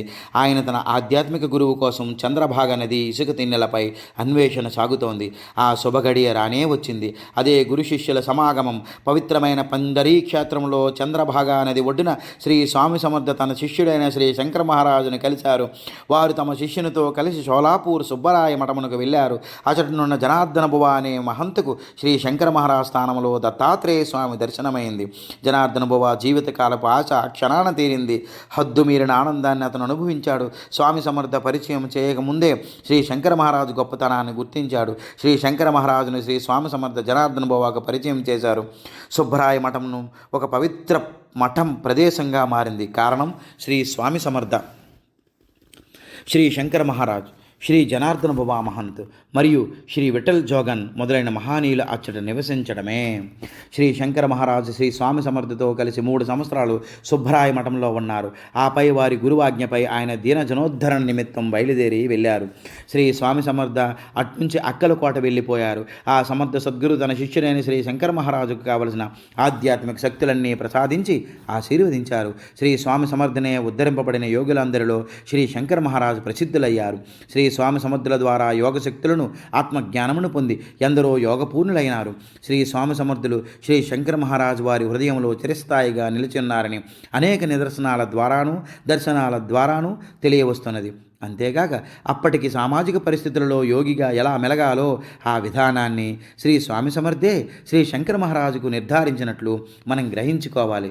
నిగ్రహానుగ్రహ సామర్థ్యము కలిగిన యోగి అయినప్పటికీ వారి ద్వారా ఎవ్వరికీ కీడు కలగరాదనే సద్గురువుల ఆదేశం మరియు ఆశయం. ఎంత కష్టాన్నైనా తాము భరించి ఎదుటివారికి మేలు చేస్తారు. శ్రీ శంకర మహారాజ్గా దర్శనం. శ్రీ శంకర మహారాజ్ పొట్టిగా ఉండేవారు. ఆయన శరీరం అష్టవంకరలతో ఉండేది. నడిచేటప్పుడు చాలా కష్టపడేవారు. అందువలన ప్రజలు ఆయనను మోసుకు వెళ్ళేవారు. కానీ ఆయన నడుస్తాడని నడిచినప్పుడు ఆయన అందరికంటే ముందు నడిచేవారు. ఆయన ఆత్మశక్తికి ఇదొక నిదర్శనం. మహారాజు వ్యక్తిత్వం అందరినీ ఆకర్షించేది. చురుకైన కళ్ళతో ఆజానుబాహువులతో ఉండేవారు. ఆయన ఒక్కొక్కసారి మహాధనికునుల మెడకు నెక్లెస్, చేతివేళ్ల కుంగరాలు ధరించేవారు. ఒక్కొక్కసారి అన్నీ తీసివేసి పేద వ్యక్తిలా ఉండేవారు. వాటిని తమ భక్తులకు ఇచ్చేసేవారు. ఆయన సంపూర్ణ జ్ఞానము కలిగిన యోగి. ఆ యోగి లక్షణములు ఆయన జీవిత పందాలో ప్రతిబింబించేవి. శ్రీ శంకర మహారాజ్ ఆయన జీవితపు పద్ధతిని ఎప్పుడూ మారుస్తూ ఉండేవారు. ఆయన శరీరము, ముఖము, వ్యక్తిత్వము మొదలైనవి ఎప్పుడూ మారిపోతూ ఉండేవి. ఆత్మజ్ఞానము, దివ్యజ్ఞానము మరియు అతీంద్రియ శక్తులు ఆయన యొక్క గొప్పతనానికి మెరుగులు దిద్దాయి. శ్రీ శంకర మహారాజు వారి లీలలో మహిమలు మనకు లభించినవి బహుకొద్ది మాత్రమే. కానీ ఈనాటికి వారి మహిమ శక్తి అపారంగా అనుభవమవుతున్నదన్నది వాస్తవం. ప్రప్రథమంగా శ్రీ శంకర మహారాజ్ పసిపిల్లవాడుగా ప్రకటమయ్యారు. కొంతమంది ప్రజలు ఆయనను పిచ్చివాడు అనుకునేవారు. అమాయకమైన ముఖము, పెద్ద కండ్లు, మెరిసే శరీరము ఇవి కొన్ని లక్షణములు. ఆయన ఒక ప్రదేశంలో నివసించేవారు కాదు. పెద్ద పేదవారితో నివసించుటకు ఎక్కువగా ఇష్టపడేవారు. ఆయన గత చరిత్ర అంతయో పేదవారి సమస్యలను పరిష్కరించడంలో గడిచిపోయింది. ఆయన భక్తుల సంరక్షణలో ఆయన ఎన్నో లీలలు ప్రదర్శించేవారు. నిజానికి ఆయన పేదలను ఉద్ధరించడానికి అవతరించిన ఒక మహాపురుషుడు. ఆయన ప్రకటమైన దగ్గర నుండి నుండి ఆయన జీవిత చరిత్రను జాగ్రత్తగా పరిశీలించిన ఎడల ఈ విషయము చక్కగా బోధపడుతుంది. ఆయన యోగి, త్యాగి, పుణ్యపురుషుడు. చాలా కాలం అజ్ఞాతంగా అందరికీ కష్టాలు తీర్చారు. శ్రీ శంకర మహారాజు ఒక ఇల్లు కానీ ఆశ్రమం కానీ ఎచ్చటనూ నిర్మించలేదు. శ్రీ శంకర మహారాజు ధనాశకు లోబడిన వారు గారు. ఆయన ఏ విధముగాను ధనమును సంపాదించనూ లేదు. శ్రీ శంకర మహారాజు తమ పూర్వజన్మల గురించి కూడా అప్పుడప్పుడు చెప్పేవారని తెలియవస్తున్నది. ఒకానొక సందర్భంలో నేను రేవర్ గ్రామంలో ఖండేష్ ప్రాంతంలో కువరస్వామిగా కొన్ని రోజులున్నాను. ఆ తరువాత వాగోడ్లో గౌరీశంకర్గా ఉన్నాను. అచట ఉండేవారిని అనేక విధములుగా కాపాడేవాడినని చెప్పారు. శ్రీ శంకర మహారాజు సద్గురువు. వివిధ రూపములుగా సహకరించిన పేదల యందు ప్రేమతో వారిని ఉద్ధరించేవారు. మానవునికి కావలసినది ఏమంటే కష్ట నివృత్తి మరియు కోరికల పూరణ. అయితే కోరికలు అనగానే ధర్మబద్ధమైన కోరికలే సద్గురువులు తీరుస్తారు. శ్రీ శంకర మహారాజ్ లీలామృతము. వివిధ రూపాలలో ప్రకటమైన మహాయోగి శ్రీ శంకర మహారాజ్ వివిధ ప్రదేశములలో వివిధ నామములలో ప్రసిద్ధులు.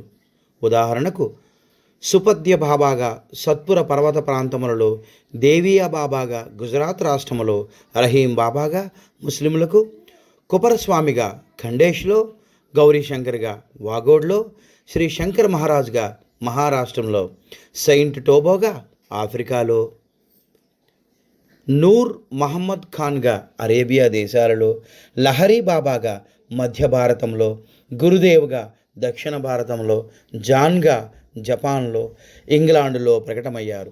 ఆయా దేశములలో ఆయనకు ఎంతోమంది భక్తులు, శిష్యులు ఉన్నారు. సంజీవని మెడిసిన్ కంపెనీ యజమాని పరంజపే ఇంటిలో శ్రీ శంకర మహారాజు గారి చిత్రపటం ఒక జపనీయుడు వేసినది ఉన్నది. మహారాజు గారి త్రిశూలము మహల్గంజ్ అనే గ్రామంలో గ్వాలియర్కు దగ్గరలోనున్నది. ఆయన యొక్క మహత్యము వలన ఆయన ఏకకాలంలో అనేక రూపములలో ప్రకటమొకట, ఏకరూపములో వివిధ నామములతో వివిధ ప్రదేశములలో దర్శనమివ్వడం ఆయన లీలా విశేషం. ఆయన ఉపదేశము జీవితమే ఒక సందేశం. దేవుని వలె తోటి మానవుని ప్రేమించడం మాత్రం ఆయన నైజం. దేవునికి ఎన్ని పేర్లు పెట్టినా ఇంకా ఆయన మహిమయే ఎక్కువగా ఉంటుంది. ఎన్ని వేల నామాలతో స్తుతించినా ఇంకా ఆ మహిమ అనంతమేనని మహర్షులు కొనియాడినారు. శ్రీ శంకర మహారాజ్ వారి గురువాజ్ఞను అనుసరించి సుబ్బరాయ మఠమును వదిలి బయలుదేరి అనేక గ్రామములను దర్శించి త్రయంబకేశ్వరం చేరుకున్నారు. రాంబాను అక్కోల్కర్ వారి గృహమునందు కొన్ని దినములు బస చేశారు. ఆయన అక్కడ ఉన్న సమయంలో ఒక కపట సన్యాసితో పందెము వేసి సుమారు 1 కిలో గంజాయి ఆకులను ఎండినవి తిని 100 రూపాయలు గెలిచారు. శ్రీ శంకర మహారాజ్ కపట సన్యాసుల యోగులను కనిపెట్టి వారిలోని వారి శిష్యులలోని అహంభావాన్ని అణిచివేయు సమర్థులు. ఒకసారి నిష్ఠాగరిష్ఠుడైన బ్రాహ్మణుడు శ్రీ శంకర మహారాజు పాదములకు నమస్కారము చేసి ప్రసాదము అడిగాడు. అందుకు గాను ఆయన, నీకు నేనిచ్చే ప్రసాదము నచ్చదు, అందువలన నీవు తినవు అన్నారు.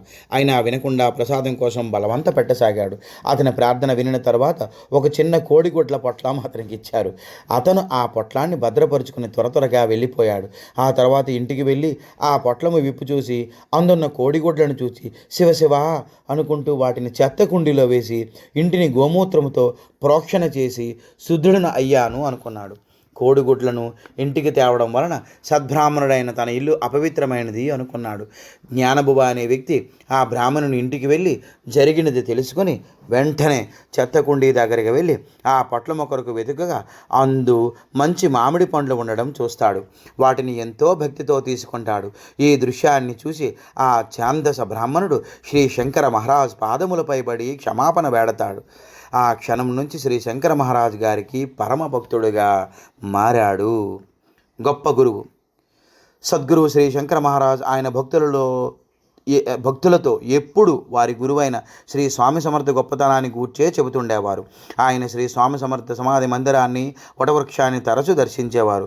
ఆయన సమాధి మందిరంలో ఎన్నో నిద్రలేని రాత్రులను గడిపారు. ఆ తరువాత వారితో జ్ఞానభువ, జనార్దన భువ, మహాంత్ కూడా తరచు అక్కలకోట దర్శించేవారు. శ్రీ శంకర మహారాజు వారి భక్తులతో కూర్చుని తన ఈ ప్రతిభకు కారణం వారి గురువైన శ్రీ స్వామి సమర్థుల ఆశీర్వాదము, ఆయన కరుణ అని చెప్పేవారు.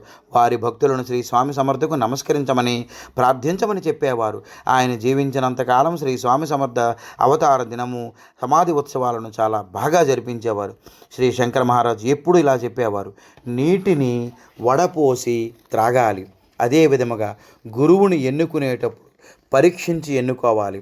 ఆయన కపట సన్యాసులను, తాయెత్తులు, యంత్రాలు, లాకెట్లు ఇచ్చేవారిని నిరసించేవారు. అసత్యపు వాగ్దానాలు చేసి, మోసము చేసి ధనార్జన చేసే కపట సన్యాసులంటే ఆయనకు చికాకు, కోపము. అసత్యపు లేదా కపట గురువును సేవించడం వలన ప్రళయాంతము వరకు మనుష్య జన్మ లభించదు.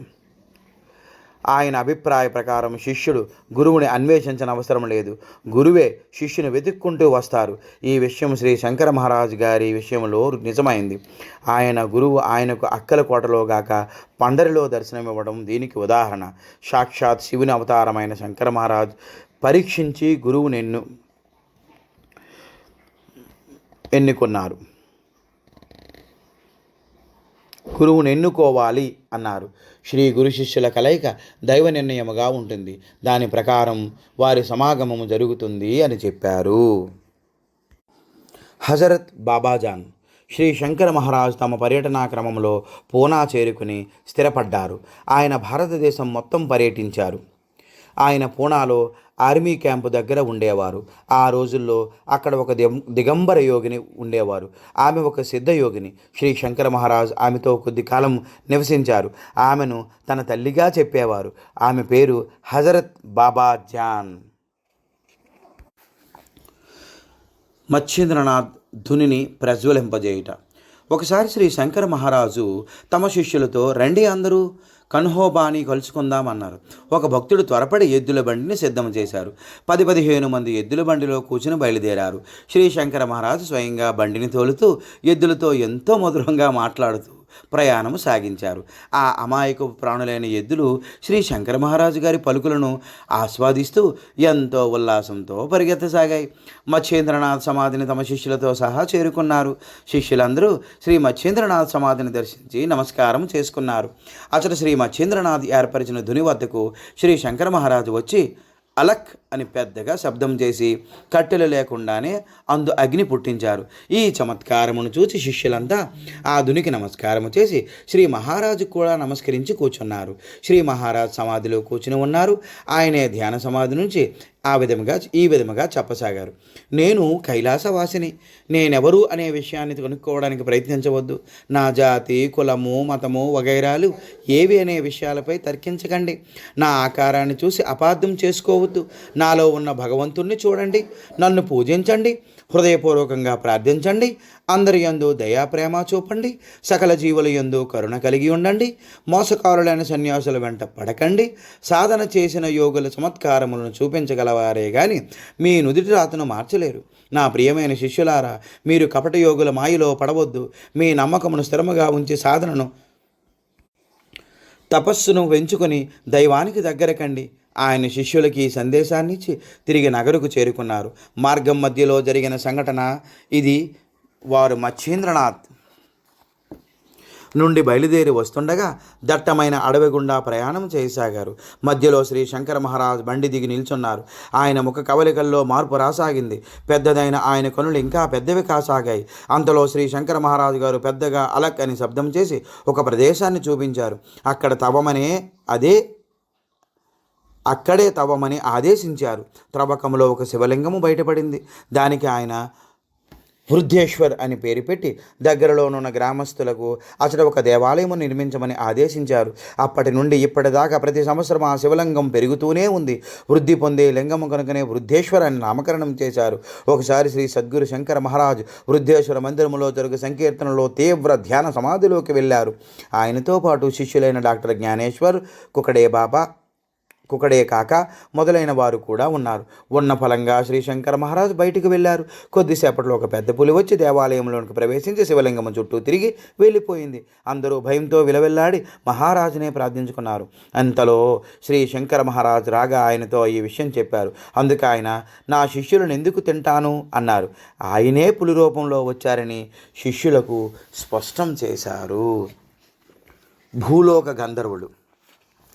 ఒకసారి నారాయణ హంసరాజ్ అనే వ్యక్తి తన నాటక పరివారముతో కలిసి గాంగాపూర్ అనే ఊరికి వెళ్ళి అచటనున్న దేవాలయ దర్శనము చేసుకుని కొన్ని రోజులుండి నాటక ప్రదర్శనలు ఇచ్చారు.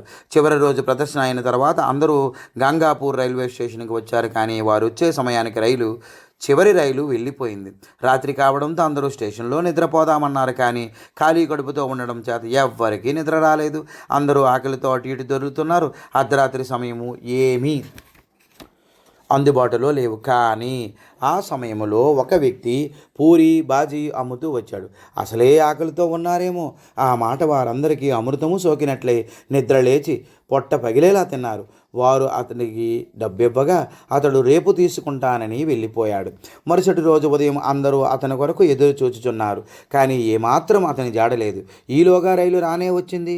వీరెవరికి ఆ రైలు వదులుకోవడం ఇష్టం లేదు. అందువలన అందరూ రైలు ఎక్కేశారు. రైలు షోలాపూర్ స్టేషన్కి వచ్చింది. అందరూ ఆ ఊరిలో దిగారు. నారాయణ రాజహంస గారు ఆ పూరీలు అమ్మిన వ్యక్తిని షోలాపూర్ రైల్వే స్టేషన్లో చూశారు. ఆయన వెంటనే అతని దగ్గరికి వెళ్ళి డబ్బు ఇవ్వబోయారు. అతను ఆ సొమ్ము తీసుకోకుండా, మీరు నాకు ఒక ప్రమాణం చేయండి చాలు అన్నారు. హంసరాజు గారు వెంటనే ఏ ప్రమాణం అని అడిగారు. అందుకు ఆ వ్యక్తి ఇలా అన్నారు: ప్రతి గురువారం మీరు భగవన్నామ సంకీర్తన చేయాలి. ఆ రోజు మీరు ఖచ్చితంగా సాంబ్రాణి ధూపం వెయ్యాలి. నన్ను మర్చిపోకూడదు. ప్రతిసారి సంకీర్తనకు ముందు కూడా సాంబ్రాణి ధూపం వెయ్యాలి. నేను మీతోనే ఉంటాను, భయం లేదు. ఇది నా గురు శాసనం.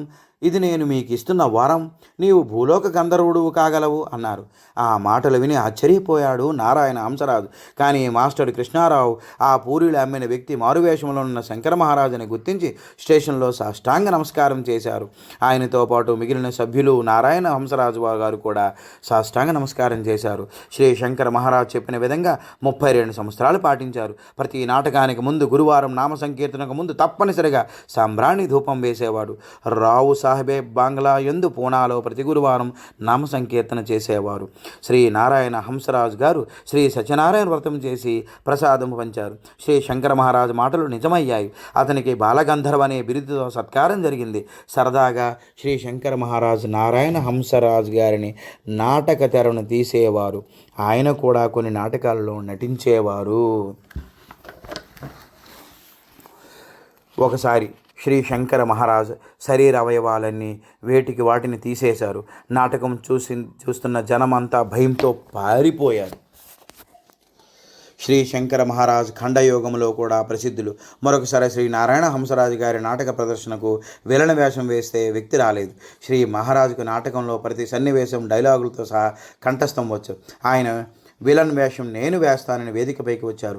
నాటకం రంజుగా సాగుతోంది. ఇక ఒక సన్నివేశంలో కత్తితో యుద్ధం చేయాలి. శ్రీ మహారాజ్ అష్టావక్రులు కావడంతో ఆయన చేతులు వంకరగా ఉండి కత్తి పట్టుకోవడం సాధ్యం కావడం లేదు. అంతలో పొరపాటున కత్తి మరో వేషధారి అయిన వ్యక్తి మెడ నరాన్ని కోసేసింది. అందరూ భయపడ్డారు. స్టేజి పైన రక్తం కారిపోతుంది. అంతలో మహారాజ్ చెవిలో శ్రీ స్వామి సమర్థ, ఆయన గురువు, ఏమిటి నీవు చేస్తున్న పని? ముందు అతన్ని రక్షించన్నారు. ఆ క్షణంలో శ్రీ శంకర మహారాజు తన చేతులతో ఆ వ్యక్తి మెడను పట్టుకుని రక్తస్రావాన్ని ఆపి తన యోగశక్తి ద్వారా అతనిని రక్షించారు. ఆ క్షణం నుంచి ఆ వ్యక్తికి కొత్త జీవితం ఆరంభమైంది. శ్రీ శంకర మహారాజు యోగశక్తి అటువంటిది. నారాయణ హంసరాజును శ్రీ మహారాజు బాలగంధర్వుడిగా చేశారు. జీవితకాలం అంతా శ్రీ మహారాజు గారి యందు భక్తితో ఉండేవాడు. ఒకసారి నాటక ప్రదర్శన జరగవలసి ఉంది. ఆ సమయంలో నారాయణ హంస గారికి విపరీతమైన జ్వరం, ప్రదర్శన ఆగిపోవలసిన పరిస్థితి. అటువంటి విపత్కర పరిస్థితుల్లో శ్రీ శంకర మహారాజు గారు తమ సిగరెట్ను బూడిదను నీటిలో కలిపి త్రాగించారు. అదేమి చిత్రమో గాని తక్షణమే జ్వరం తగ్గిపోయి నాటి ప్రదర్శన నిరాటంకంగా సాగింది. నిత్యాగ్నిహోత్రాన్ని ఆయన సిగరెట్టు ద్వారా సాగించేవారు. అందువలన ఆ బూడిద హోమభస్మంతో సమానం. శ్రీ నారాయణ హంసరాజు జీవితాన్ని పరిశీలిస్తే శ్రీ శంకర మహారాజు వంటి గురువుల అనుగ్రహం, ఆశీస్సులు ఉన్న ఎడల జీవితంలో అసాధ్యమంటూ ఏదీ ఉండదని తెలుస్తుంది. మనమందరం కూడా శ్రీ గురు చరణాల్ని భక్తి విశ్వాసములతో ఆశ్రయించిన అసాధ్యం అన్నది ఏదీ ఉండదు. జై జై శంకర.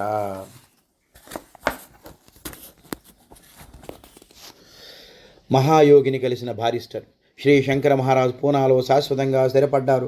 అక్కడి నుంచి ఆయన ప్రజలకు మంచి చేసేవారు. ఆయన కొద్ది మందిని ఎంపిక చేసి భక్తులకు మాత్రం చనువుతో ఉంచుకునేవారు. ఆయన ఎంతోమంది భక్తులను, వారి కుటుంబాలను ఆశీర్వదించి వారిని అనుగ్రహించారు. కీర్తిశేషులైన అప్పా బల్వంత్ మొహందలే గారి బంగ్లా అప్పా బల్వంత్ చౌకులో ఉంది. ఆయన పానిపట్ యుద్ధంలో మంచి పరాక్రమం చూపించారు. ఆయన వంశీయుడైన రావు సాహెబ్ మొహిందలే బారిస్టర్గా ఉన్నారు. ఆయన వంశపరంగా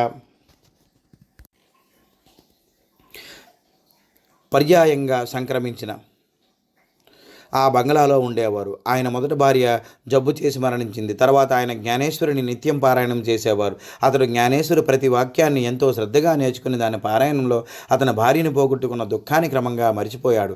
జ్ఞానేశ్వరి గ్రంథమును జ్ఞానేశ్వర మహారాజు రాశారు. దానిని దాదా మహారాజ్ సతార్కర్ క్రందే వాడి బొంబాయి వాసి నుంచి బారిస్టర్ రావు సాహెబ్ పొందారు. ఒకసారి సర్దార్ మిర్కర్ అనే ఆయన రావు సాహెబ్ గారిని కలుసుకున్నారు. వారు పిచ్చాపాటి మాట్లాడుకున్న తర్వాత మిర్కర్ శ్రీ శంకర మహారాజు గారి విశేషాలు ఆయన లీలలు రావు సాహెబ్ గారికి చెప్పారు. ఆయన లీలలు వినిన దగ్గర నుండి ఆయనను దర్శించుకోవాలని సంకల్పించుకుని మిరకర్తో సహా వెళ్ళి మహారాజును కలుసుకున్నారు.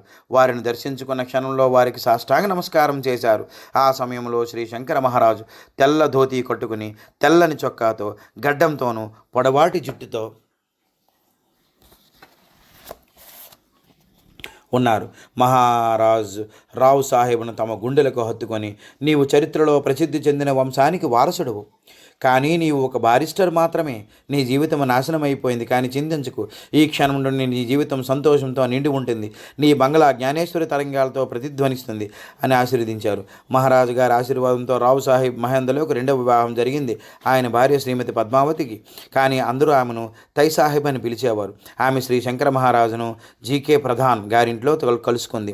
ఆమె మెడను స్పృశిస్తూ మహారాజు గారు, బిడ్డ, నీకు మధురమైన గాత్రం ఉంది. ఈ రోజు నుంచే రాగాలాపన చేయి, బాగా పాడు అని ఆశీర్వదించారు.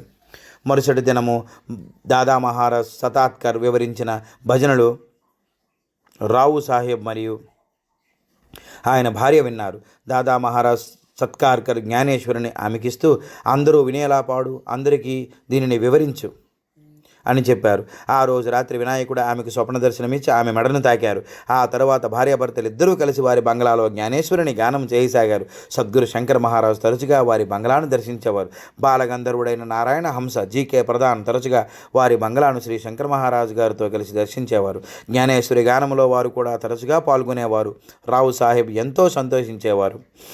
మహారాజు ఈ విధంగా రావు సాహెబ్ గారి బంగ్లాను, వారి కుటుంబాన్ని ఆశీర్వదించారు. 1941 నుండి 1972 వరకు వారి బంగ్లాలో, అనగా 32 సంవత్సరాలు జ్ఞానేశ్వరి గానము నిరాటంకంగా సాగింది. 1వ అధ్యాయం సమాప్తం.